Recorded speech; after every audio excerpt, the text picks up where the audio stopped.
I was on my back under the truck, halfway through swapping the brake pads, when Mallory walked into the garage with that tone. You know the one. Arms crossed, voice fake calm. We need to talk about the wedding. I wiped the sweat off my face with the inside of my elbow, still holding the wrench. What about it? She had just gotten back from her cousin Jenna's wedding in Napa. First-class flights, flower walls, drone footage, the whole nine. Now suddenly our plan wasn't good enough. That plan? 25,000.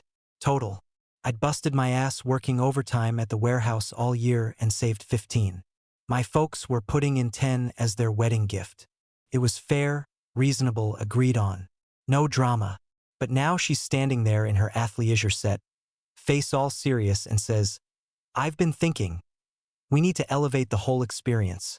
I blinked. Elevate. Destination. Classier venue. Real photographer, not your cousin with a Nikon. I'm thinking we double the budget. 50,000. I sat up, leaned against the wheel well. Where's that other 25 coming from? She didn't even hesitate. Well, you could take out a loan. Or talk to your brother. Didn't he just buy a lake house? I straight up laughed. I thought she was joking. Then she said, dead serious. If you really love me, you'll figure it out. I put the wrench down, stood up slow. My shirt stuck to my back with sweat. So let me get this straight. I save 15 grand. My parents give 10. And because you saw drone shots and flower chandeliers, now I'm supposed to take out debt or beg my brother. She shrugged. Like I was being dramatic. I'm just saying, if we're gonna do this, let's do it right. Right? I said. What we agreed on was right. This is you chasing Instagram. That's when she hit me with it. No warning. Just said, then maybe the wedding's off. Quick note. Before listening, share which city or country you're watching from. I didn't even flinch. Looked her dead in the eye. You're right. It's off. Her mouth dropped open like she didn't expect me to call the bluff. But I was done. She grabbed her keys off the workbench and stormed out. Door slammed so hard the socket wrench rolled off the fender. I didn't chase her. I didn't say a word. I picked up the wrench and went back to the damn brakes. Mallory's taillights hadn't even disappeared down the street before my phone started blowing up.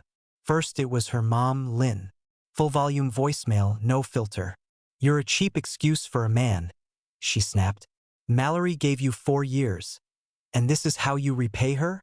I didn't respond. Not worth it. Then Jenna, the Napa bride herself, chimed in with a long-ass text about how I publicly humiliated Mallory and made her feel less than. I powered the phone off mid-scroll. Enough. I went inside, cracked open a beer, and sat on the couch staring at the wedding fund spreadsheet still open on my laptop. 25,000 even. I don't know what hit me. Spite, adrenaline, maybe both. But I opened Coinbase, clicked through the prompts, and dumped the entire 25 grand into Bitcoin. All of it. No hesitation. No second guessing. 15 minutes later, Nate called. I forgot he could still reach me through Wi-Fi. Dude, you did what? I bought Bitcoin. Are you insane? Probably. But it's my money, right? He went quiet for a beat. Yeah. That was the end of it. I knew I'd catch heat for it, but honestly, I didn't care. I was done playing the nice guy while getting kicked in the teeth. A few days passed. No contact. Then Saturday afternoon, I heard a knock at the door. I looked through the peephole and there they were. Mallory and Lynn standing there like they were selling Girl Scout cookies. I opened the door, leaned against the frame. What? We came to talk like adults, Lynn said, fake calm. Mallory gave this weak smile, like we were all gonna laugh about it someday. I think things got emotional. You mean when you ended the wedding? I asked. Mallory rolled her eyes. I didn't end anything. I just said we needed to talk about options. That pissed me off instantly. No, you said word for word. Then the wedding's off. I agreed. That was it. Lynn stepped in, arms crossed. Don't twist her words. You know how women get when we're upset. I looked right at Mallory. You want to be an adult? Great. Come get your stuff. I'll be home all day. Her expression snapped. Gone was the polite little act. Her face went red, and her voice cracked. You're throwing away everything over one fight? You ended it, I said calm. I just listened. She started crying, but not the quiet, sad kind. These were pissed off, frustrated. What the hell did you just say tears? Mallory, Lynn said, putting a hand on her shoulder. Let's go. He's obviously unstable. That got me. I straightened up. Unstable? Because I won't go into debt for flower walls and ice sculptures. Lynn pulled out the drama card fast. You know, we could sue for emotional damage. This whole thing has been traumatic for her. I actually laughed. You want to sue me over a broken engagement you caused? Be my guest. Mallory stomped off the porch. Lynn stayed back for one more jab. You'll regret this. No one decent will ever want someone like you. I nodded. Cool. I'll let Bitcoin keep me company. Then I shut the door in her face. I stood there for a minute, hands shaking a little. Not from fear, just the kind of nerves you get when you finally say the thing you've been holding in. I grabbed her boxes from the hall closet, dumped them by the door, and texted her, "Come get your stuff by Sunday or it's going to Goodwill." She never responded. But Sunday morning, the boxes were gone. Not a note, not a word. Fine by me. That Sunday afternoon, after Mallory's boxes vanished from the porch, I cracked open another beer, checked the Coinbase app, and saw Bitcoin creeping up. 25 grand had already turned into 27. Then 29 by the end of the week. I didn't tell anyone except Nate. I wasn't about to give Mallory or Lynn more fuel. Instead, I kept my head down and worked. 10-hour shifts at the warehouse, late nights reading crypto forums like a second job. I figured if I stayed busy, the noise would die out. But Mallory wasn't done. About 2 weeks later, Nate texted me a screenshot. Dude, you seeing this? I opened it. It was Mallory, full crying selfie mode, eyes red, makeup smeared. Caption: When money matters more than love, broken heart. I gave everything. He gave up. No names, but everybody knew. She had me tagged in the damn photo from last year's Valentine's dinner. The comments were insane. One chick wrote, "He sounds abusive AF. Classic financial control." Another said, "Cheap man syndrome. Get a real king girl." I nearly threw my phone. Then came the stories. Screenshot quotes. Passive-aggressive posts about how some men only value you when you're broke and quiet. Like she was some martyr. Like I hadn't spent a year and a half doing night shifts to build that wedding fund she tried to toss away like nothing. But the cherry on top. Trent. Suddenly, this ripped CrossFit dude shows up in her pics. Shirtless car wash fundraisers. Beach selfies with her clinging to his biceps. Every post tagged with some crap like #healing, #moving in, #upgrading. She wanted a reaction. I gave her none. Nate asked, "Bro, does this not get under your skin?" I shrugged. She can flaunt whatever she wants. I got Bitcoin and my peace. I wasn't lying either. Every time I saw another fake pity post, I just checked the chart. 32,000. 34. The numbers didn't lie. Mallory, though?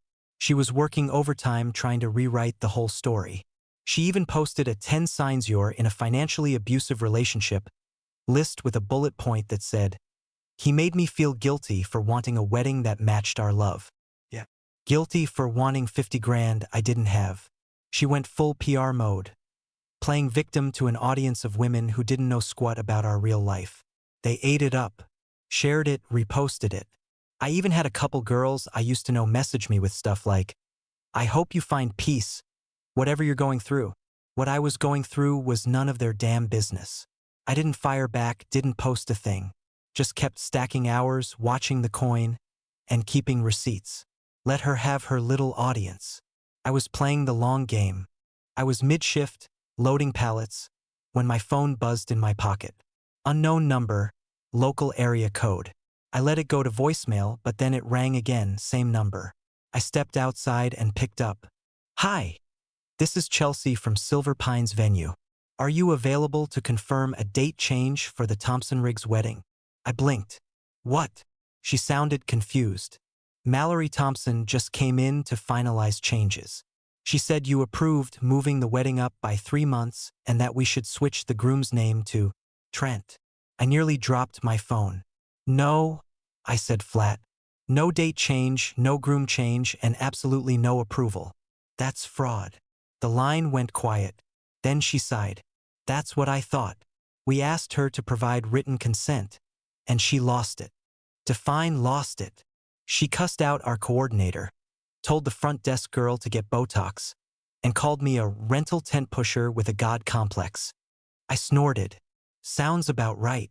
She's been banned from the property, effective immediately, she said. You're the only person on the contract. We'll refund your $3,000 deposit in full. Appreciate it, I said. And hey, thanks for checking. Honestly, you dodged a bullet. That refund hit my account the next morning. I didn't even touch it. Just let it sit there, untouched proof that I hadn't stolen anything. But Mallory wasn't gonna let it go that easy.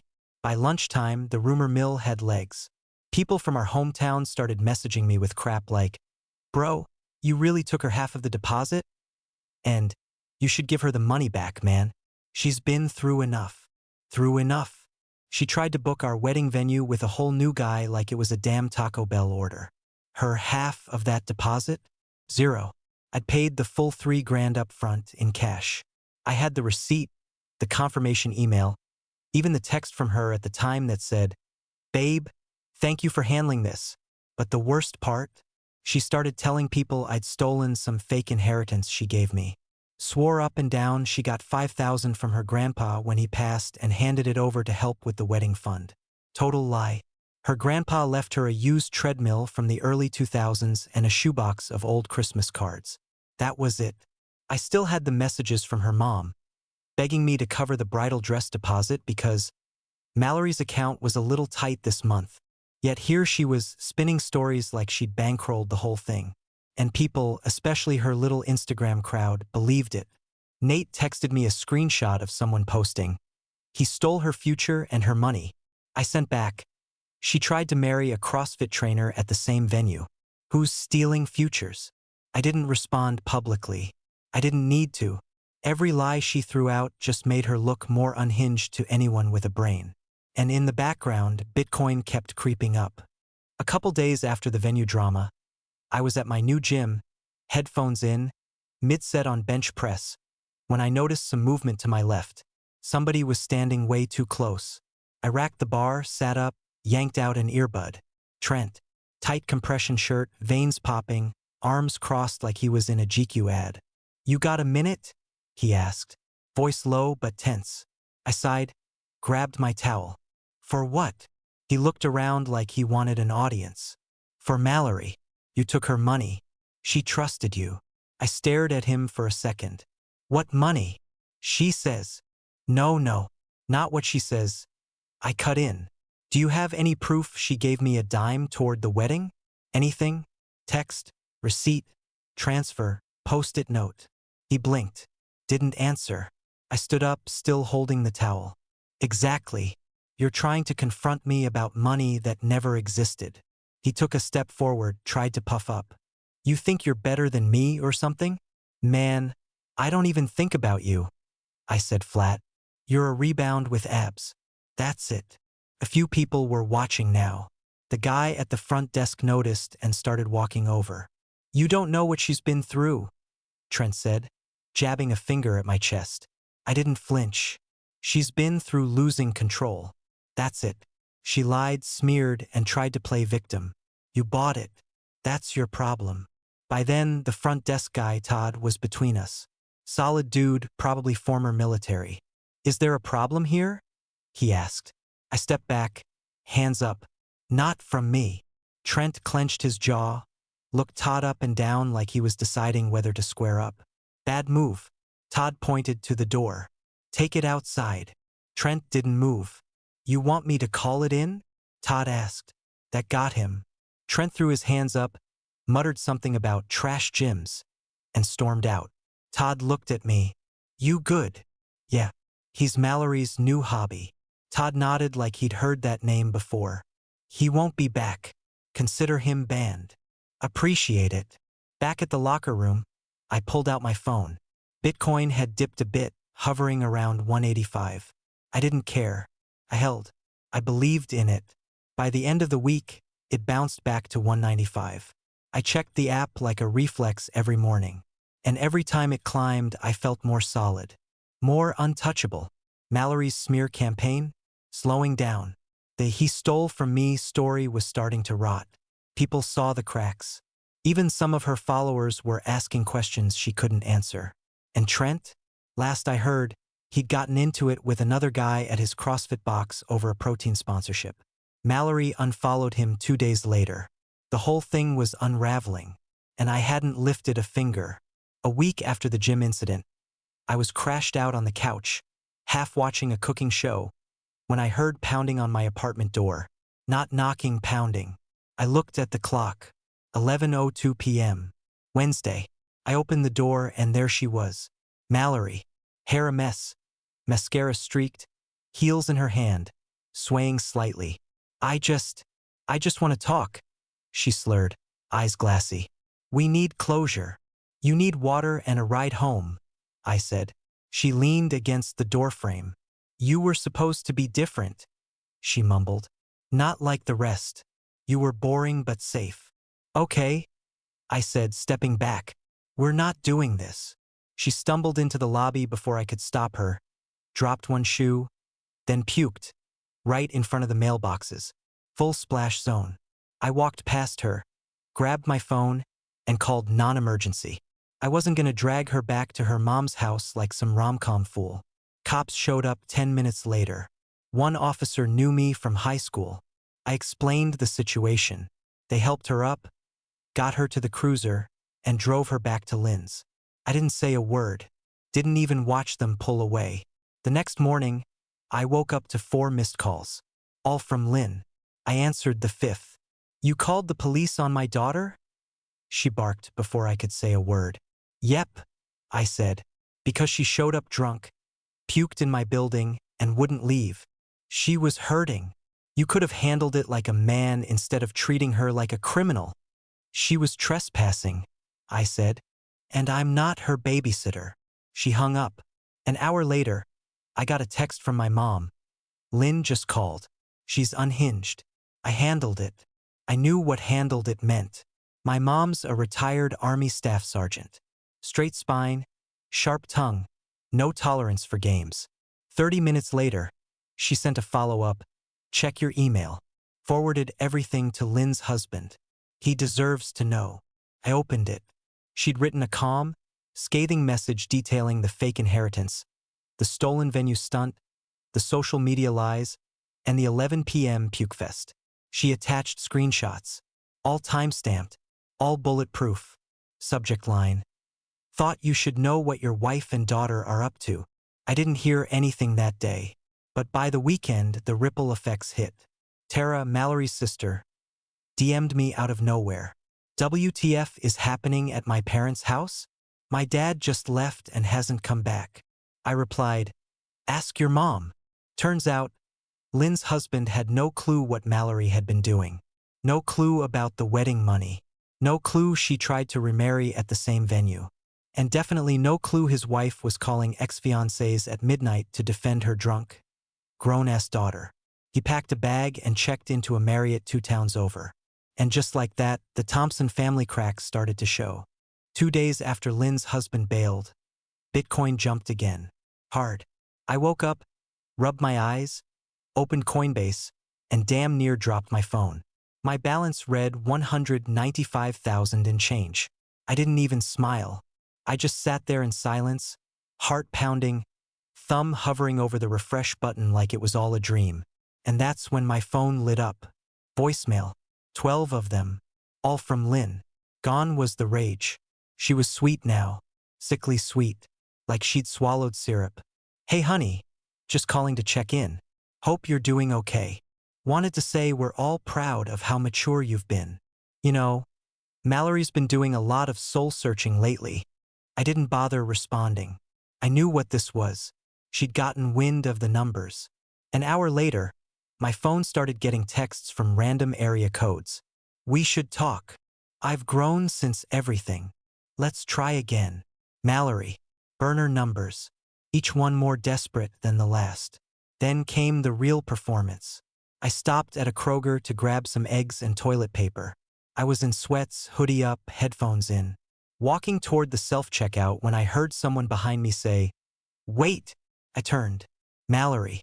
Full makeup, fake casual, holding a single lemon like she just happened to be shopping too. "I just want 5 minutes," she said loud enough for everyone around us to hear. People turned. One lady actually stopped pushing her cart. "You look good," Mallory added, softer this time. "I miss talking to you." "Mallory," I said, "put the lemon down and walk away." She blinked fast. "You really can't just—" "No." She froze like she expected a different script. Like this was supposed to be the big dramatic turn in her fake rom-com where I cave and we kiss in aisle 5. I turned my back and walked straight to self-checkout. Scanned my stuff, paid, and left her standing there holding that lemon like it owed her something. That night, around 9, there was a knock at my door. I checked the peephole. Lynn and her husband. I almost didn't open it, but I wanted to see how deep the hole really went. I let them in. No greetings, no fake smiles, just silence. Her husband, George, looked wrecked. Eyes sunken, tie half loose like he hadn't slept in a week. He cleared his throat. "I think you deserve to know the full story." "Yeah," I said. "Let's hear it." He looked at Lynn, then back at me. "Mallory, she had a plan. She wanted to marry you, wait 6 months, and file for divorce. Try to get half of anything you'd saved or invested. She thought crypto wasn't traceable. Said it'd be easy." I stared at him. "She told you that?" "She told her sister. Tara told me." I turned to Lynn. She didn't deny it. She just stood there, arms crossed, mouth tight. "You knew?" I asked. She looked away. "It wasn't supposed to happen like this." I laughed, bitter and sharp. "So the closure, the apology texts, the lemon aisle performance, was that the next part of the plan?" George nodded slowly. "The idea came from Tara's boyfriend. He's a paralegal. Told them it could work if it looked mutual." I stepped back. "Get out." Lynn opened her mouth, pointed at the door. "Now." They hesitated like I'd changed my mind. I didn't. "You want to clean up your daughter's mess? Start with a mirror." I shut the door behind them hard enough to rattle the hallway light. And just like that, every last bit of sympathy I had for Mallory burned out. After that door slammed behind Lynn and George, I figured I'd seen the last of their circus. But no, Mallory still had one more act. About a week later, Tara DM'd me again. "Hey, just a heads up, Mallory started a GoFundMe." I clicked the link. There it was in bold letters. "Help me rebuild after financial abuse, broken heart." She wrote this long sob story about being emotionally and financially drained by a manipulative ex-fiancé who used love as a weapon. I almost spit out my coffee. Raised amount? $73. I scrolled through the donors. Her yoga instructor. One girl from high school who still posted Bible quotes and thirst traps. And someone named Tracy A., who donated $3 with the comment, "Stay strong." Pathetic. Then Tara hit me with the real tea. Mallory was drowning in credit card debt. 18 grand deep. Lynn had been quietly covering the minimums for over a year. George found out and shut it all down. Froze the cards. Told them both they were on their own. No more lifelines. Mallory tried to get a second job at this local furniture store, one of those family-owned places with cheesy commercials. She made it 4 days before walking out mid-shift. Told the manager she was meant for more than loading lamps into trucks. She posted about it later. "Not all souls are built for mediocrity."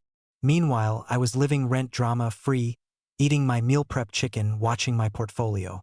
Bitcoin dipped again, yeah, but I didn't flinch. Then Tara messaged again. "I think Mallory's been circling your apartment, like late at night. She asked me who you're dating now." I checked my security cam. Sure enough, there she was, hoodie up, walking past my complex entrance around 10:45 p.m. Twice in the same week. She never knocked, never said anything, just watched. Creepy as hell. I didn't report it, just saved the footage and upgraded the locks. 2 days later, HR at my job emailed me. Said they received an anonymous complaint about emotional misconduct in a prior relationship. It was vague, weirdly worded, but I knew exactly where it came from. I sat down with HR, showed them timestamps, texts, even a folder of screenshots I'd been saving since this crap started. They verified everything, said nothing matched, and told me I was fine. End of story, right? Nope. Turns out Mallory had reached out to two of my exes, offered them money, actual money, to claim I'd emotionally manipulated them. One of them, Sarah, messaged me laughing. Guess who just slid into my DMs trying to Venmo me $200 to call you toxic? Girls cooked. She even sent screenshots. Mallory wrote, "You'd be doing women a favor. He doesn't deserve to walk around like he's innocent." Sarah replied with, "He is, and you're embarrassing." At that point, all I felt was secondhand shame. She was spiraling. Hard. Burned through sympathy. Burned through savings. Burned every bridge she ever touched. And the worst part? She still thought this was about me. A week after the failed HR stunt, I was back to my routine: work, gym, keeping my distance from everything Mallory touched. I figured she'd burned out completely. But nope. She had one more twist in her playbook. I got the update from Tara. "Guess who's dating a dentist?" She texted. I blinked. What? Yeah, Roger. 58. Big house, nice teeth, 2 grown kids. Met him at her temp job filing patient records. Apparently, Mallory told him she was 23. Claimed she'd never been engaged. No drama, no baggage. Just a sweet girl starting over. I damn near dropped my phone. But Roger's daughter wasn't buying it. Mid-30s, sharp as hell, didn't trust Mallory from the jump. Especially after Mallory started hinting at career burnout and asking about moving in. So the daughter did what Mallory never expected. She hired a private investigator. 2 weeks later, everything came out. The fake inheritance lie, the wedding venue stunt, the burner numbers, the fake HR report, even the late-night creeps outside my apartment. The PI had screenshots, timestamps, social posts, and background checks. And Roger? He wasn't just mad. He was humiliated. Took her to Olive Garden, to confront her. Public place, lots of eyes, fewer chances for her to lose it. But lose it she did. Tara gave me the whole blow-by-blow. Roger sat her down, pulled out the printouts, and calmly asked, "So when exactly were you engaged?" Mallory tried to play dumb. Denied everything at first. Said it was a different Mallory. Then Roger dropped the bomb. "You think my daughter didn't run all this past an attorney?" Mallory froze. He stood up and told her it was over. Done. No moving in, no second chances, no more lies. Then he left cash on the table and walked out. Mallory lost it. Started yelling in the middle of the restaurant. Knocked over a glass of wine. Then picked up the bread basket and threw the breadsticks at the waiter, trying to calm her down. Security escorted her out. Olive Garden banned her on the spot. I couldn't make this up if I tried.